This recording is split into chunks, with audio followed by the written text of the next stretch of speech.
Hi students, வணக்கம். இப்போ என்ன பார்க்க போகிறோம்? இயல் 3 பயிற்சி 3.1 முதல் கணக்கு பார்க்க போகிறோம். என்ன கொடுத்துருக்காங்க? பின்வரும் கோவைகளில் எவை பல்லுறுப்பு கோவை ஆகும்? பல்லுறுப்பு கோவை இல்லை எனில் அதற்கான காரணம் என்னன்னு சொல்லி ஒரு 6 கணக்கு கொடுத்துருக்காங்க. எதெல்லாம் பல்லுறுப்பு கோவை, எதெல்லாம் பல்லுறுப்பு கோவை இல்லைன்னு சொல்லுவேன். ஏன் இல்லைன்னு சொல்றேன்ற காரணம் சொல்ல. ஒரு கோவை பல்லுறுப்பு கோவையா இருக்கணும்னா அதனுடைய படிகள் எல்லாமே மிகை முழுவா இருக்கணும், பிளஸ்ஸா இருக்கணும்.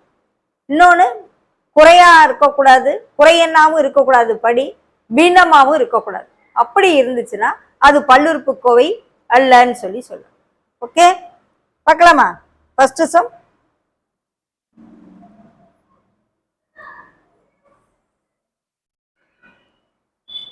இங்க பாருங்க, ஃபர்ஸ்ட் எடுத்தவொடனே 1/x² இருக்கு. இதை எப்படி எழுதலாம்? மேல கொண்டு போய் x⁻−2ன்னு எழுது. சோ அதனுடைய படியில குறை இருக்கு. அப்ப இது பல்லுறுப்பு கோவை அல்ல.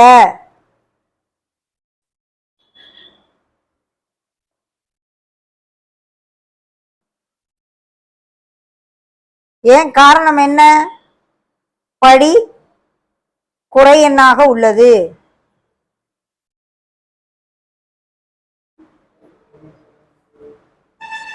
அதனால இது பல்லுறுப்பு கோவை அல்லன்னு எழுது. ஓகே, அடுத்து செகண்ட் சம். இந்த மாதிரி பெருக்கலா இருந்தா முதல்ல உள்ள கொண்டு போய் பெருக்கிட்டு அப்புறம் எழுது. எல்லாமே மிகையா இருக்கு, படி எல்லாமே.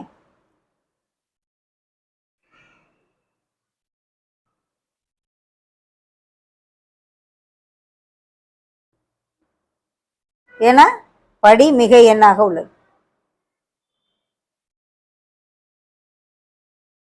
ஓகே, அடுத்து 3ஆம் கணக்கு.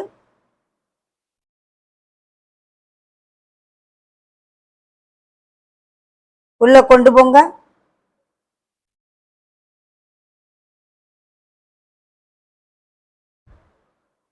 இங்க 1 வருது, பட் இங்க 5x⁻−1ன்னு வருது. அப்ப இதுவும் பல்லுறுப்பு கோவை அல்ல.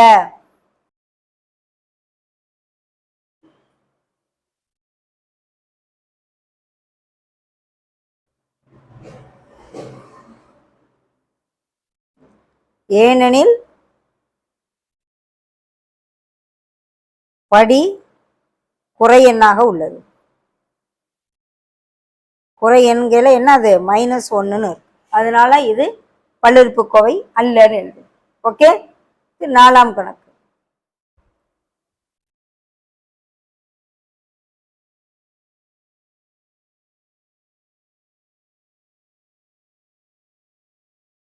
இது x⁻−2 மேல் எடுத்துட்டு போயிடும். +2 ஆயிரும், +1 ஆயிரும். ஸோ இது வந்து பல்லுறுப்பு கோவை தானே, எல்லாமே மிகையா இருக்கு. பாருங்க, படி எல்லாமே மிகையா இருக்கு.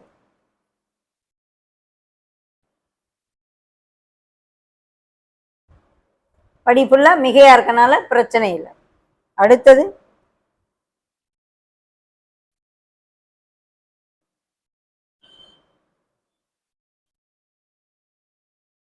இதுலயும் படி ஃபுல்லா மிகையா இருக்கு. ஸோ இதுவும் பல்லுறுப்பு கோவை தான்.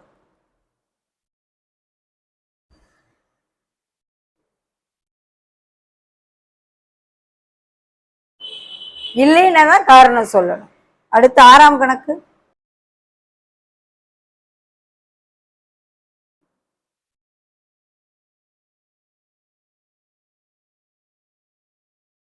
m² - m cube root of m.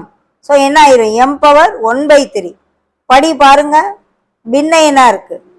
பல்லுறுப்பு கோவை இல்லை.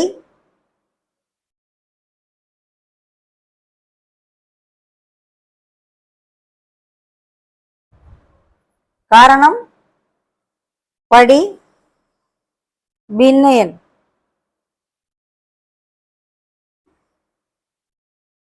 எந்த படினாலும் சரி, எல்லா படியுமே மிகையாதான் இருக்கணும். ஒரு படி இப்ப மிகையா இருக்கு, இது பின்னமா இருந்தா அப்ப இது பல்லுறுப்பு கோவை அல்லன்னு எழுதிடும். ஓகே,